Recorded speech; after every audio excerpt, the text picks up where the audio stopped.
Antics on Scottish Turf, written by John Eaton, narrated by Michelle Sloane. Episode 2. Lady Helen, now well versed in Chip's slovenliness, simply picked up the pot and the haggis, put the haggis under the cold tap to clean it off, and put it back on the table. That was it. Apart from saying, "I have had enough of you, Chip. I had worked all day on that haggis to make a wholesome Scottish dinner for you, and you go and spoil it. I was going to open the famous grouse, but now you can stuff that idea right up your—" At that point, Alison came in. "Sounds like a problem, can I help?" she said. Lady Helen broke down and was tearful. "I need to go home, I know it. I have to go tomorrow, and we'll say goodbye in the morning." Chip, Pin, and Alison were shocked. Pin went to put his arm around her, but she pushed him off. "That's okay," said Chip chirpily. "We can all go." Chip looked at Pin. "Pin, have you still got that note about that crazy Exeter bloke wanting to stay on Scottish turf to do something with giants? We should go up there and solve the mystery. There is a couple of grand in it." "Yes, Chip," replied Pin. "I know, we have spent the first grand of it in the last month, and I have advised Mrs. Trellis that we can go up in January, hoping for a bumper second-hand business bonanza then, and try to find him. I'll call her now and tell her that we can go tomorrow." "I can tell you lot that if you are going, so I am," said Alison, feeling a bit out of it. "But Alison, you have to work," said Chip. "I'll do what you do, Chip. You live off my money, now I'm going to live off yours." Lady Helen was not expecting such a response.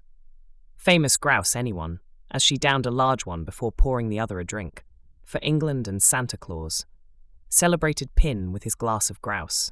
For Scotland and Robert the Bruce, saluted Lady Helen. "I'm fired," said Alison. Chip just muttered, "Up yours," and downed the grouse in one. "Okay," said Lady Helen. "We'll all go back home to Scotland. Then you can carry on and solve the mystery of Mrs. Trellis's husband, while I sort out my country estate." "Christmas in Scotland," said Alison, with a romantic sigh. "Oh hi, the new," responded Chip. Chip and Pin couldn't hide an excuse for a celebration, so they finished off the whiskey. "Thank goodness it was a small bottle," said a relieved Alison. Following their haggis o' kitchen floor, as Lady Helen christened it, they sat in the kitchen and discussed in detail their plan to find Mr. Trellis and bring him home. But like all good plans made on a bottle of Scotland's finest, they would not remember a thing the following day. Lady Helen was up early. Well, sleeping on a sofa is not difficult. She also only drank soda water last night and had no ill effects from such a majestic evening. Pin was sleepy and hungover, as were Chip and Alison. Nothing is worse than a happy person when everyone else feels worse for wear. She started singing something about Marie's wedding, and was singing, "Step we gaily, on we go, heel for heel and toe for toe, arm in arm and row on row, all for Marie's wedding." Pin didn't move, hoping the singing would stop. Chip shouted down the stairs, "Turn that awful music off. It's only 7:30, and I need some sleep." Alison just lay there. That didn't stop Lady Helen from boiling the kettle to make tea. "Step we gaily, on we go, heel for heel and toe for toe, arm in arm and row on row, all for Marie's wedding." Eventually, they all gave up, sat up in bed, and then flung their dressing gowns around them, and realizing the night was over and a new day had begun, they had no choice but to get up.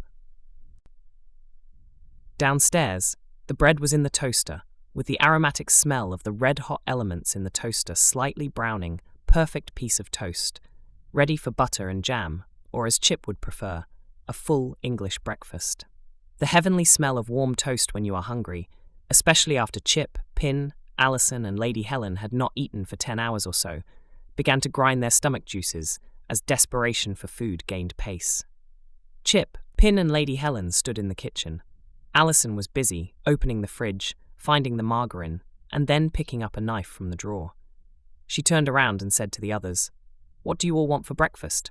"Sausage, eggs, beans, and toast," said Chip, "and burgers, mushrooms, and hash browns if you've got them." Alison looked at Pin and Lady Helen, who both looked ill at the thought of more greasy frying pan food. "Porridge?" asked Lady Helen. "Or pancakes?" added Pin, "cream and jam." "Margarine and jam?" asked Alison. "Just jam," stated Pin, after looking at the bacon and sausage grease on the top of the margarine, left over from a previous meal. "Sorry, Lady Helen, no porridge. Chip doesn't eat anything that isn't covered in grease, but won't eat things that grow out of the ground, though he swears blind that bread comes from a bread-making machine and not a long stalk from a wheat field.